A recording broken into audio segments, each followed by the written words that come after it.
안녕하십니까. 혼란한 정치 시사쇼를 술술 풀어보는 송국권 혼술 3월 12일 화요일 오후에 인사드립니다.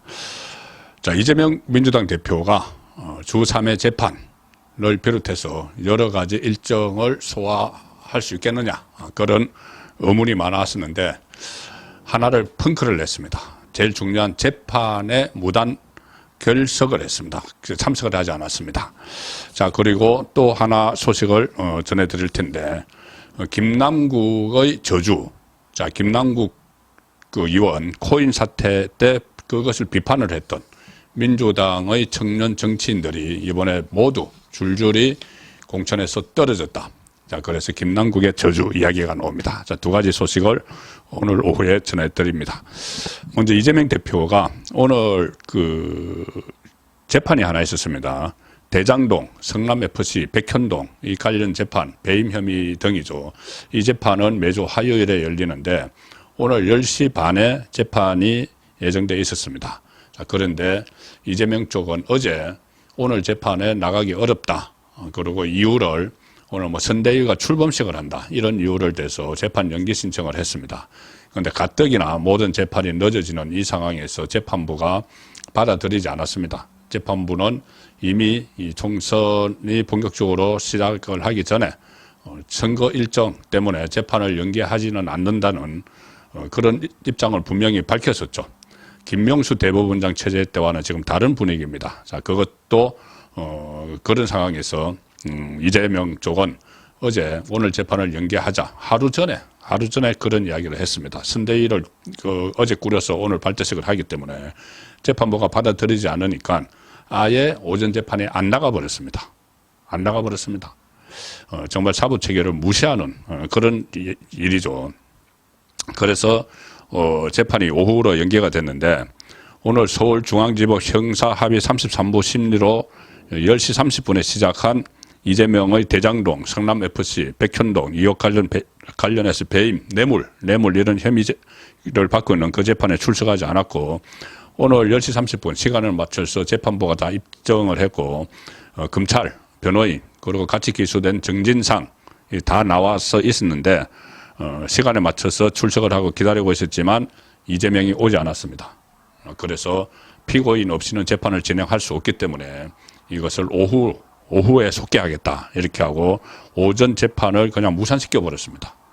검찰, 변호인 다 나왔는데 정진상 다 나오고 재판부 판사들도 다 와 있었는데 이 시간에 이재명은 뭘 했느냐, 서울 영등포 여의도 당사에서 열린 선대위 출범식 1차 회의, 그러니까는 선거 일정 소화하느라고 재판을 펑크내버리는 자, 그런 상황입니다. 일반인 같았으면 이 경우에 어떻게 됐을까요? 아마 즉각 바로 체포대에 갔을 겁니다. 재판부는 어제 그 이재명 쪽에서 재판을 연기해달라고 했을 때 아니다. 이 사건은 관심이 많은 사건이라서 피고인의 일정에 따른 변경이 어렵다. 원래대로 진행하겠다. 이렇게 통보를 했습니다. 그런데 피고인이 출석하지 않으면 재판이 어렵다. 오늘은 그래서 오전 재판을 진행하지 않고 오후 1시 30분에 재판을 다시 진행을 했습니다.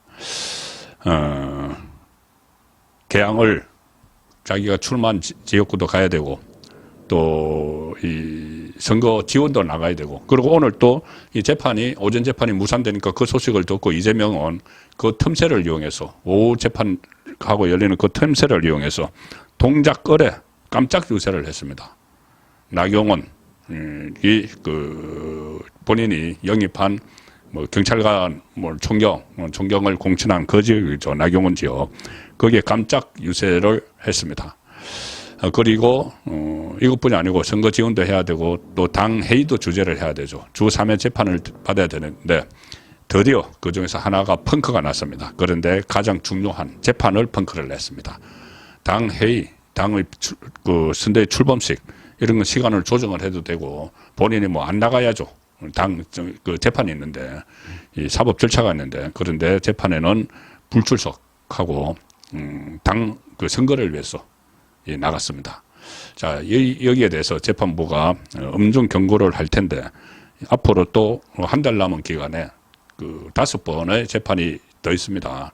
3월에만 5번, 이제 4번 남았죠. 그래서 그 재판을 나가면서 또 나가지 않고 재판에 나가지 않고 선거판에 있을 가능성이 있기 때문에 이번에 확실한 조치를 취해야 된다, 그런 생각입니다.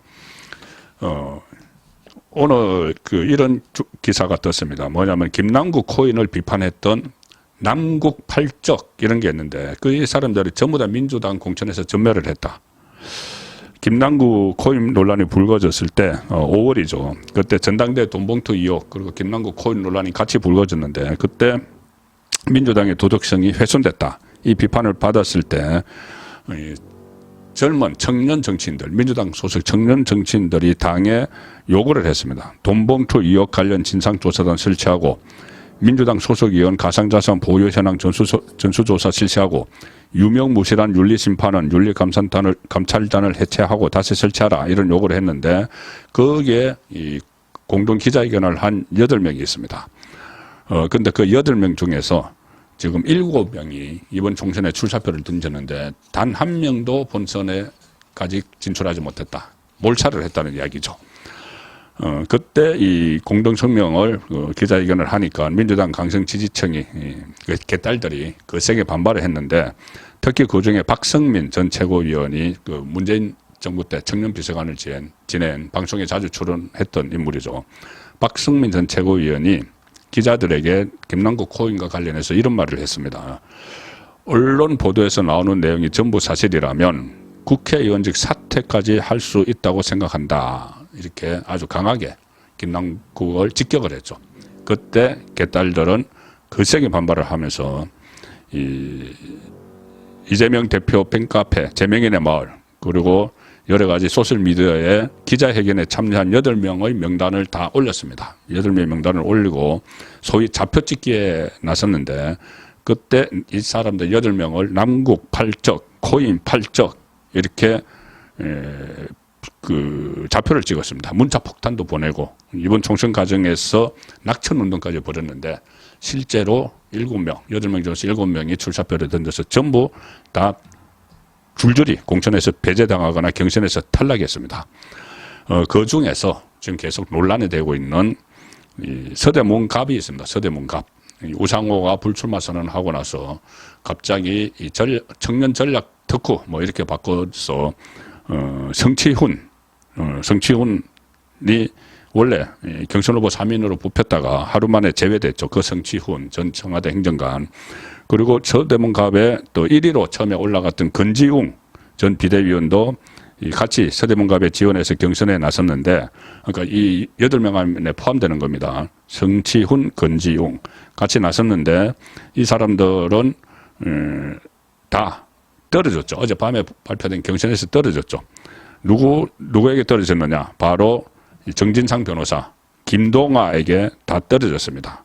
그런데 이 김동아, 제가 아침에도 말씀을 드렸지만은 룰을 아주 바꿔서 이 권리당원들 전원 투표해서 뭐 70%로 반영을 하고 일반 이 주민들 30% 반영해서 룰까지 막 바꿔서 또 그 3강 안에 떨어졌던 사람을 다시 끌어올려서 김동아를 그 국회의원 후보로 만들었는데 거기서 피해를 본 성치훈, 건지웅 이 사람들도 이 8인 안에 들어가 있는 겁니다. 이렇게 그 김남국을 비판을 했던 그 8인 안에 두 사람이 서대문갑에서 둘 다 떨어졌죠. 정진상이 변호사, 김동아를 국회에 내보내기 위해서 룰도 바꾸고 이렇게 갑자기 선수도 그 압축된 오디션을 통해서 압축된 사람도 교체를 하고 이렇게 해서 불이익을 줬는데 그 안에 성치훈, 건지웅이 들어가 있었습니다. 그리고 박성민, 조금 전에 말씀드린 전 최고위원은 경기 용인정에 나갔는데 거기서 이현주 그리고 이현욱 강자들이 있었죠. 이현주 복당을 한 이현주가 결국 후보가 됐고 이현욱은 리틀 이재명이라고 불리는 전 경기도 도시개발공사 사장 이 사람들과 아주 정치신인 박성민을 붙였으니 박성민이 될 수가 없었죠. 그리고 나머지도 줄줄이 떨어졌는데 이동학 전 최고위원은 인천 중강화, 이인화 전 보좌관은 경기 남양주을 경선에서 졌고 정은혜 경기 부천정, 신상훈 경남 김해을 출마를 준비했으나 여기는 아주 경선 기회도 주지 않았다. 얻지 못했다. 그래서 당시 김남국을 비판을 했던 8명, 그중에서 7명이 출사표를 내는데 줄줄이 다 떨어졌고, 낙천 사실이 알려지자 지금 민주당 강성 지지자들은 인터넷에서 환호를 보내고 있습니다. 남국 팔적 전원 사망 통쾌하다. 김남국에게 위로가 됐으면 한다. 이런 반응들을 보이고 있습니다. 이게 우연일까요? 이렇게 8명, 7명이 주르르 떨어진 게 우연일까? 권지웅, 성치훈 사례, 서대문갑, 그 사례를 보면은 우연은 아니다. 70%를 권리당원으로 하고 30%, 원래는 50대 50인데, 권리당원을 전국의 권리당원으로 해서 70%를 늘렸다. 이것은 어떻게든 성치훈, 또 성치훈은 최근에 종편에서 저와도 같이 출연을 몇 차례 했지만은 이재명을 아주 강하게 비판을 합니다. 그건 개심죄도 걸려 있겠죠. 그리고 김남국을 비판을 한 성치훈, 권지웅을 끌어내렸다. 자, 그래서 과연 우연이기만 할까? 또 박성민, 김남국에 대해서 의원직 사퇴까지 요구한 박성민도 강자들 이현주, 이현욱과 붙였다. 자, 그래서 단순히 우연이라고만 볼 수 없다. 김남국의 저주, 뭐 이렇게도 이름을 붙일 수가 있는데, 이재명과 김남국은 그때 코인 사태 때 공동 운명체라는 말이 나왔었죠. 실제로 그 코인이 이 대선 자금 세탁 아닌가, 뭐 이런 말이 여당 안에서도 문제 제기가 나오고, 많은 정치평론가들도 그런 문제 제기를 했는데, 이게 지금 금융정보분석원에서 검찰에 수사 의뢰를 해놨는데 수사 결과가 아직 발표가 안 됐습니다. 완전히 마무리된 사안이 아니죠. 그래서 이재명이 그때 대선 때 이 거래가 막 이루어졌는데, 그때 김남국은 이재명의 뭐 수행실장도 하고, 그다음에 온라인 뭐 어떤 유세 단장인가 뭐 이런 것도 하고 해서 상당히 척근이죠. 그리고 7인의 이재명의 노골적인 이재명 편들기를 하는 7인의 멤버이기도 한 김남국. 그래서 결국 이재명이 이번 공천을 좌지우지했기 때문에 알게 모르게 영향을 미쳐서 김남국을 비판했던 민주당 청년 정치인들이 전멸한 것 아닌가, 그렇게도 볼 수가 있습니다. 송국근의 혼술이었습니다.